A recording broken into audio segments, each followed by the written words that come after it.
apha ke ngokurhadela kwaNgcobo uzungasiphazamisi ke Moncinci, uzungamphazamisi ke uWelekazi ngoba benze ngolwaa hlobo ubuthethe ngalo Hlubi. Sibavile ke besitsho bathi wawuthe uzawungcwatshelwa apha. Ntombi kamakhulu Mafobe, ndiyanazi uba ke niyahlupha. Ungenile ke ngokwapha kwaNgcobo, sikubonile ke ungena sowujonge phezulu ke Hlubi. Umke apho kwaWelekazi, ubuhlala apha uWelekazi.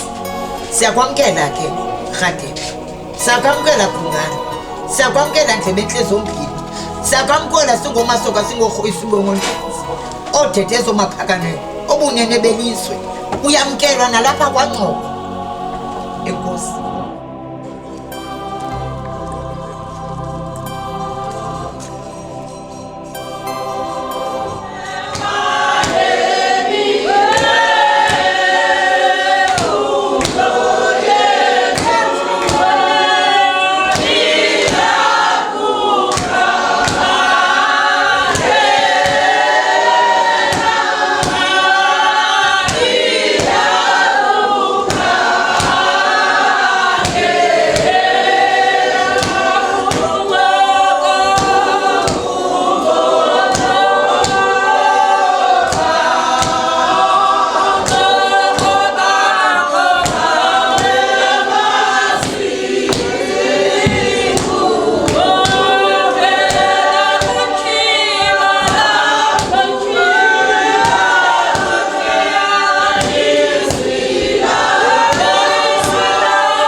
Kude kwafika nakum ukufa ndinishiye enyameni, kodwa ngokomoya ndinani.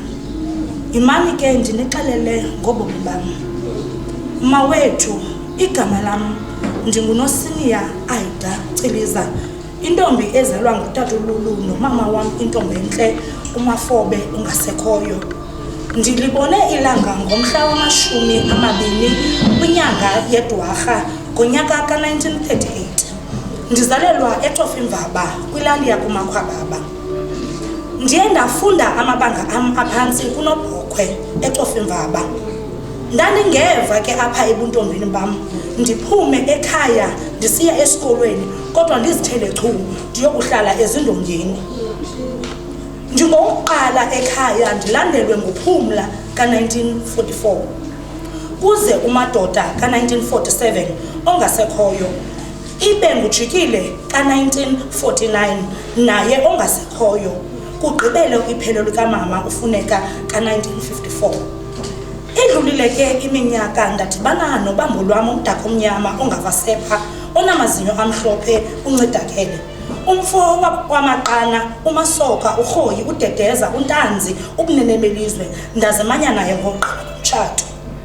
Ndihambile ke ilizwe ukuzama ubomi ndisuka eMthatha ndayokuntingela kwelikabhanana eDurban ngonyaka ka-1972 ukuyotsho kunyaka ka-1989.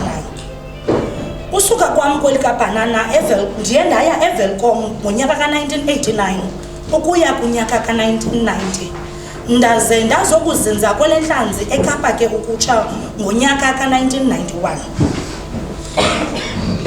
Ndazibula ke ngamawele wam amathathu, intombi eyeza ikhatshwa ngamadoda amabini kulo mhlaba endabafumana ngo-1960. Amagaba wabo inguWelekazi, uWelile Mpuntyane Maqana nogama andinalo owaqhuzukayo enemizizu ekulo mhlaba. Ndolekelisa ngentombi yam uNontembeko ka-1964 ongasekhoyo, ndaze ndavala ngephelo lam uThoko ka-1966 naye ongasekhoyo. Ndisisikhukhukazi ndinjena nje, ndinabantwana, ndinabazukulwana, ndinesizukulwana sesizukulwana. Abazukulwana bam bame ngolu hlobo: uThembi Nkosi Hadebe, Lihle Ngcobo, aphinda lamawele avela. Kubekho umfana nentombi abaza bekhaphana kulo mhlaba, amagama engumthembeni Ngcobo, uthulile Ngcobo ongazukwazi ukuzizela ngaphambili, balandelwe yimfusi uThembi Ngcobo, yinzala kaWelekazi ke leyo. Abanye abazukulwana bam bali-15 bazalwa nguWelile Maqana ekukuphela kwakhe unyana wam endamzalayo, uThandekile Williams, Lindokuhle Williams, Azole Williams, Vusumzi Sibusiso Mbandlane nabanye abalithobo endingabakhankanyanga apha. Kuzothi iphelo lam uThokozile uThoko aze nabazukulwana bam ababini, uThembi Nkosi Hadebe noNomonde Hadebe. Undijonga ntoni Nondwebi? Ndakubetha ngale ntonga. Bendithe ndinesizukulwana sesizukulwana. Abazukulwana bam baze nesizukulwana. uNathaniel owaziwa ngokuba nguNatha Hadebe, Ntokozo Dliphi Ngcobo, akafika la ngalamawele agalelekile. Kwaphinda kwaza uSiphese Nkosi noSipho sethu abangamawele kalihle besiza begxalathelana kulomhlaba, abaziwa ngokuba nguWhite noDakhi. Kwalandela uMbalenhle awaziwa ngokuba nguMancane, kulandele uBoy uAsithandile, kuze uEshla, kuze uBuhle kwakunye nabanye engabakhankanyanga. Ndicela ukwenza ukumbulelo kuni ndizokwazi ukukhululeka. Ndifuna ukuyophumla. Ngcobo mkhwenyana wam, ndiswele amazwi mntanam okubulela. Ngingumkhwekazi wakho. Ndinqwenela ukubulela kakhulu ngokundithanda nokundithwala. Wandithwala kwade kwasekugqibeleni. Ngcobo mkhulu, fuze afulele mashiya amahle angathi azoshumayela. Ndiyahamba namhlanje, ndicela undibulelele nakuMbali owathwala umntana wakho wamsusa eThekwini wazondonga kweli Kapa ezoncedisana nomntana wam uWelekazi. Enkosi ntombi endala Mbali Hadebe, Mbali Ngcobo. Oh nansi lenkansi, ndiyumnta kaLulu. Ndibulela lonke usapho lwam ukususela kwindawo zonke bethunana. Lingatshona ilanga, nditshilo ndathi ifikile nakum le mini. Ndayibeka inqawe ngomhla wokuqala kwinyanga yomSinzi kulo nyaka sikuwo. Bantwana bam nani bazukulwana wam, ze ningabalibali abapostoli, ze ningamlibali uHozana, ze ningakulibali ukuthandaza. Ndinishiya nabashumayeli, ndicela ze nilandele ekhondweni. NdingumaRhadebe, ndikhululeni uBhungane, uMthimkhulu, uNdlebentle Zopini.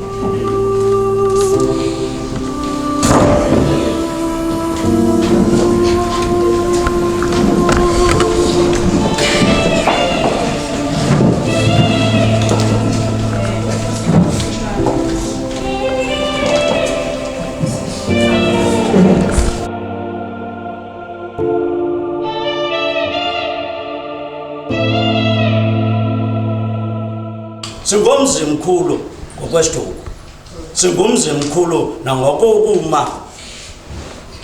Hadebe lala kakuhle Bhungane, umsebenzi wakho wenzile, ugqatso obuluthonyiwe nguNkulunkulu ulenzile, ulufezile.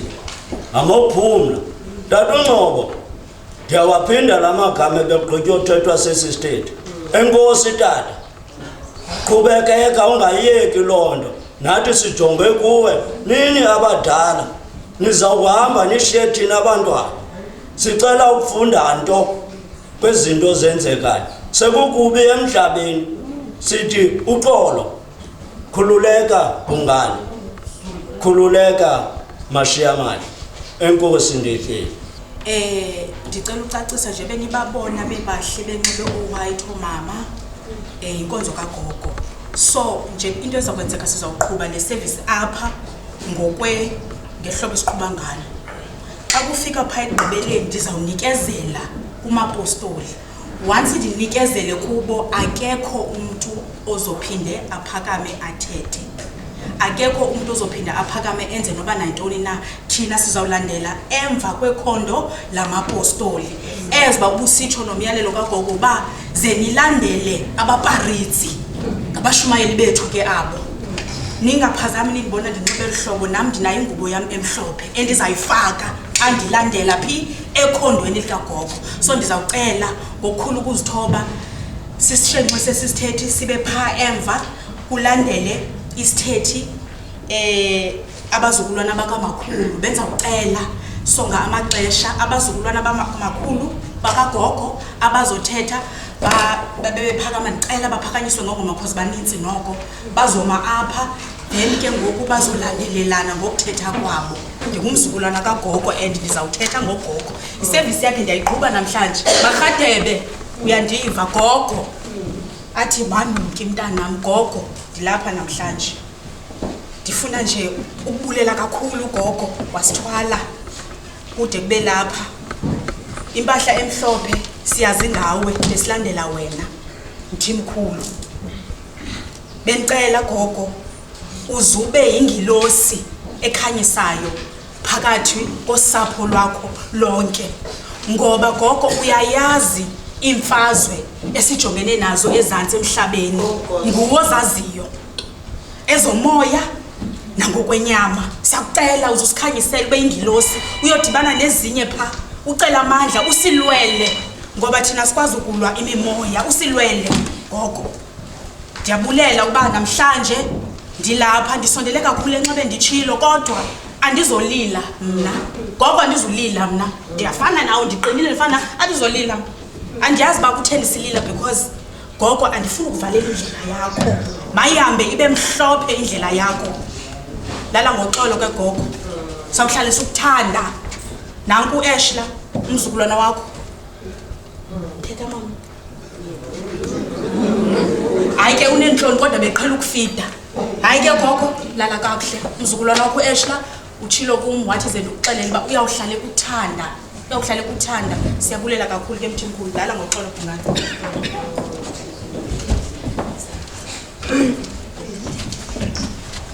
Molweni ndizobulisa wonke umuntu olapha ndiqale ngabapharisi becawe ndize kumuntu wonke olapha andizube ndicalula ndithini. Gogo uyandazi andisosithethe ndimumzukulu wami wakho omdala kunabo bonke. Andikwazi ukuthetha kodwa ke namhlanje bengingenokwazi ungathethi noba ndibeke ilizwi lalinye qha kodwa ke benginyanzelekile ngithethe. Imiyalelo yakho nendlela ongikhombe kuyo osikhombe kuyo singabazukulwane bakho ndisashiyekile ndimile ndodo. Ndicela ungiphe amandla bhungane ndinyamezele ekuthandazeni kwawozana njengemiyalelo yakho uqhela ukuyisho uthi lihle ngoba ke bengathi lihle ebethi lihle. Ndiyacela ke gogo ungiphe amandla ndinyamezele noba kuyenyuka noba kuyehlela ndibambelele kawuzana njengoba ndibambelele nje ube ngumzekelo omhle ndifane nawe ngoba ubambelele kwaze kwafika egqibeleni. Nami ndisanyamezele ndipha amandla uba ndinyamezele ndithandaze ndikhokhelwe ngabashumayeli kuze kube ngunaphakade. Enkosi. Laba bazukulane andibazi nabazothetha. Ome apha nguLindo Williams uthandekile nathi singabazukulwana apha kugogo. Sicela ukwenza nje a small tribute to our grandmother, to our beloved grandmother, affectionate mom. It is with a heavy heart that we stand here today to bid farewell to our cherished grandmother. Even though we're in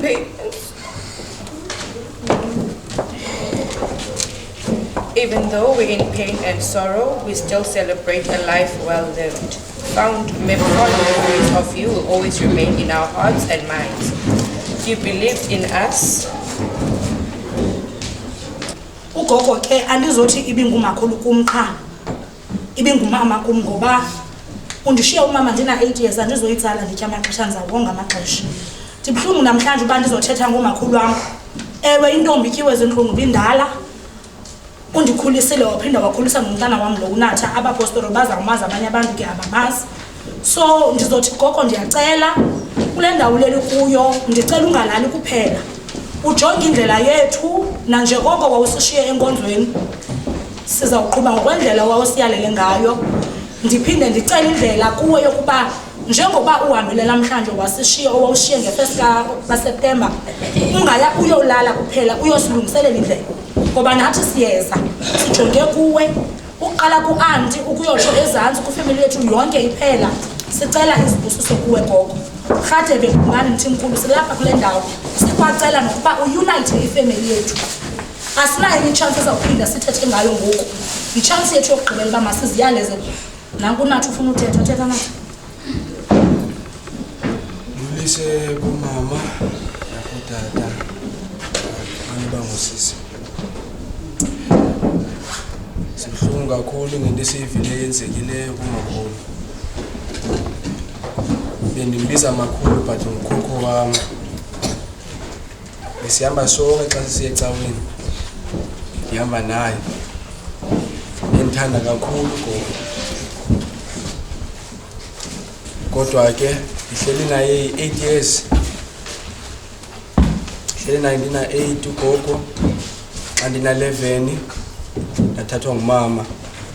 Sengimdala.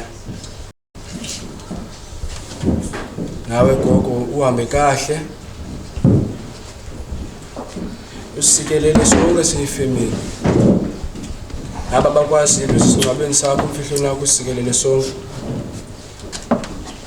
Yabulela makhulu wami. Lale kahle.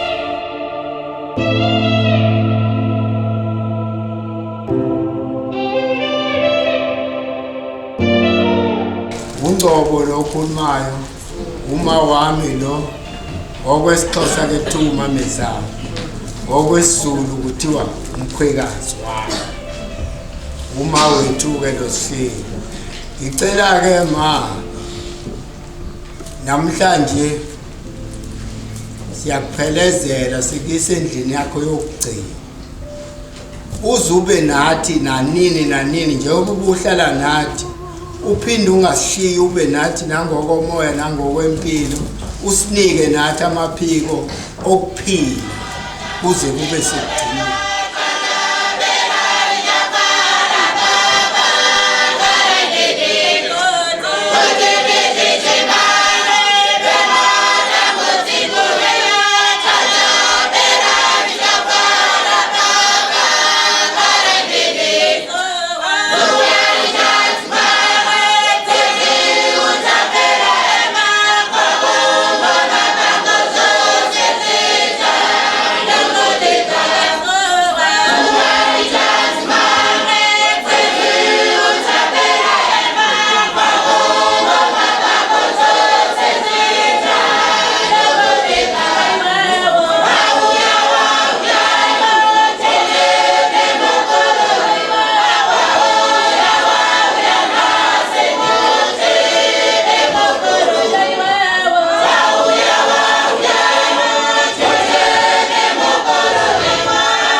Uqala kwethu kazi ugogo 2006 kutanga kwedu kuziya mbuya efika kungemnandanga achifika zosina kumnakira ngalo maxesha kwakunento kuthiwa City Vision wayiphuma na City Vision ngento ezazimhlupha ebomini bakhe wayo kwankwini City Vision bamsana phezulu zwayimunetsa akangachipinda wena enemimoya eyayimhlupha hanzi wayinedambudziko remhepo dzaimunetsa ebethwa zizinto ezingabonwa muntu hanzi wairohwa nezvinhu zvaisambonekwa nemunhu bambi benu ekuhlaleni nanimhleka nisithi utyiwa zinto zakhe hanzi wamwe wenyu mukugara maimuseka muchiti ari kudyiwa nezvinhu zvake wafika kugogo samamkela nezo nqana hanzi wakasvika mbuya tikawagashira nemadambudziko awo sisazi uba inkosi yethu baba Joani weAfrika uza kumnceda tichiziva kuti tenzi mwari wedu weAfrika baba Joani achamubatsira okunene sanyuka sehla naye ugogo zvirokwazvo takakwira tichidzika nambuya unyanisile nomonde wayimncinci kakhulu ngena mntu wayisehla nogogo enyuka sehla nogogo hanzi ari kutaura chokwadi nomonde ndiyanga ari mudiki achikwira achidzika nambuya emncinci njalo laa mntana usesikwazi nakoBotswana ehamba ngenxa yengxaki kagogo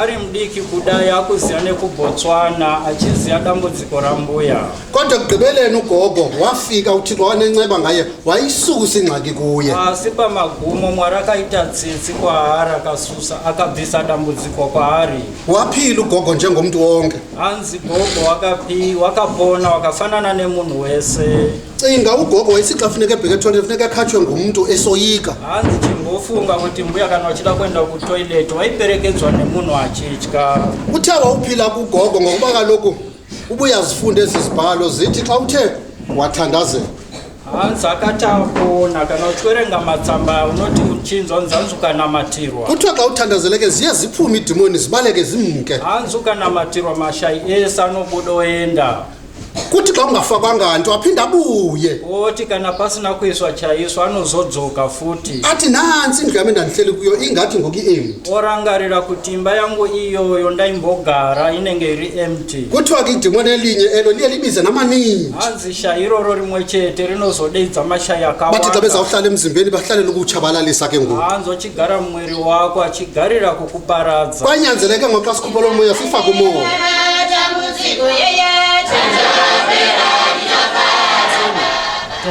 upenyu hwedu hunokwana makore ana 40 70 kutwa iminyaka yethu izawufika kwi-70 makore edu isusu inini nemi kutwa iminyaka yethu mna nawe inofanira kusvika pa70 ifuneka ufikelele kwi-70 yakadimurwa namwari agumbuka nekutadza kwatanga taita kodwa yanqunyulwa nguthixo ekumbile ngenxa yezono zethu asi kunewa mwana oyambuka kudarika 70 wakaita sanambuya aita kodwa bakhona bakwazi uwela kula 70 njengomgogo aida uye kana takasimba makore ana 70 kana siqinile iminyaka eyi-80 unokwanisa kusvika ku8 years kana uchinge wakasimba ku8 years kana ungumntu oqinileyo nekuti miri yedu inosiyana iyi ngoba imizimba yethu yahlukile unogona kunge uri mwana mudiki asi usina kusimba uyakwazi uba ngumntana omncinci kodwa ungomelelanga asi izvo taizvirumbidza nazvo kodwa into esayisiqhayisa ngayo zvinongova kutambudzika nenhamo bedzi kuthiwa ziintlupheko nokuti upenyu hunokurumidza kupera ngoba ubomi bona buyakhawuleza uphela nesuwo tichakurumidza kuenda nathi sizawukhawuleza siyahamba kunyara wapostori upenyu hunosvika pakupera sezvawaita wambuya kuthiwa ubomi buye bufikelele ekupheleni njengomakhulu asi isusu tichaenda kuna mwari kodwa thina siza kuya kuye uthixo ikoko kune upenyu hutsva apho kukho ubomi obutsha hunoda kuti iwewe usvike ikoko wakazvigadzirisa okufuneka wena ufike phayana uzilungiselele haukwanisi kukutenga nemari kuti unokugareko awukwazi kubuthenga ngemali uba uyohlala phayana asi kunoendwa nemunhu chete ane rudo kodwa kuyiwa ngomntu onothando ndo izwi rangu rekupedzisira rekuti lilo ilizwi lam lokugqibela elokuthi ngatidananei masithandananeni ngatiregerei kuvengana siye kuzonda enda unosunungura munhu wawakasunga nemoyo wako hamba uyokhulula laa mntu umbophe ngentliziyo yakho uchibva pano enda unomusunungura uti nyaya yako iwewe neni yapera usuka apha uhamba uyothetha naye uthi laa ndaba yakho nam iphelile iwewe ndikukukumbira uregerero soro hako shamwari wena ndicela uxolo kuwe handei tinodanana ndo shoko rangu rekupedzisira siyothandana lilo ilizwi lam lokugqibela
soro kudenga imi Jehova tenzi museki wezvino zvose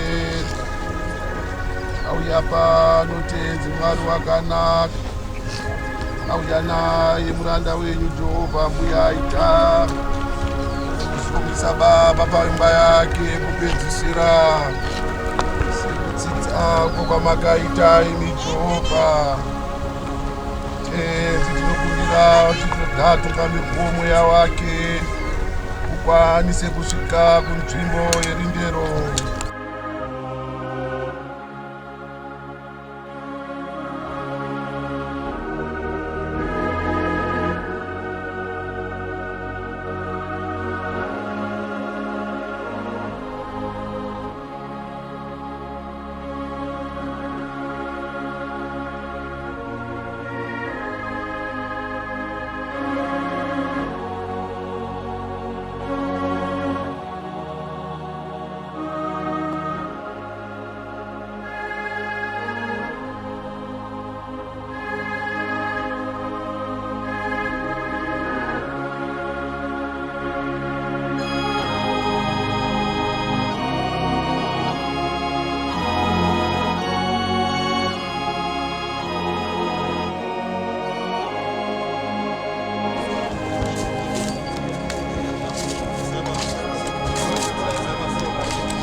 namhlanje umakhululele pasiri nedambudziko rawakange wainaro riya kodwa engalelanga ngenxa yenhlupheko wayeze ngayo asi wakrara nekukura kwemakore kodwa ulele ngenxa yokukhula kutenda kwangu ikoko okukubulela kwami oko ndekuti inzira yemunhu wese le indlela yomuntu wonke ndekuti oro tikatarisa mumatsamba matsvene noba singajonga kwincwadi ezingcwele ezifundwayo vanhu vairibadzwa tinonzwa kuti wakaenda wari wapenyu wakaenda panyama babini kuphela ebhayibhileni abantu esiva kutoba basuka emhlabeni bephila bayizulwini ndiye Enoki naElijah chete watinonzwa kuti wakaenda kudenga netsoka nguEnoki kunye noEliya kuphela abantu abasuka apha emhlabeni bayezulwini ngenyanga zichirewa kuti inzira yedu tese oko kuthetha ukuthi le indlela yomuntu wonke tichikumbira kunesu tese tiri pano ndikucela kana njalo ukuthi sonke thina balapha kuti ngatigarei nerudo nerunyararo sihlale ngokuthula nangoxolo ebomini bethu kuitira kuti zuva iri kana rasvika tikwanise kuunganirwa tese ukwenzela uba xa kufike eli xesha nakuwe kubuthwane ngolu hlobo sezvataita pana mbuya njengoko senzile namhlanje mbuya tawaradzika nerudo nerunyararo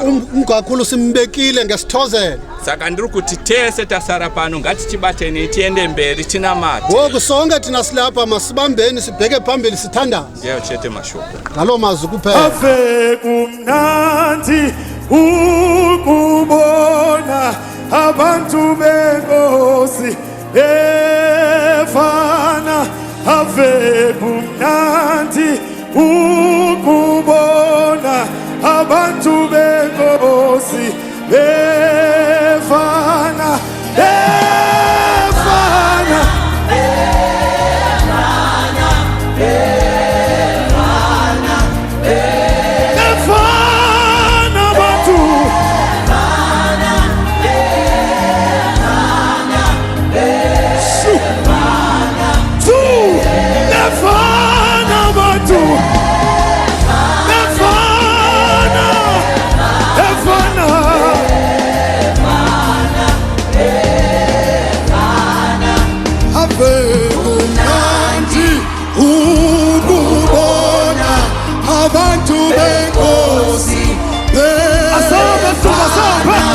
Ave kumnandi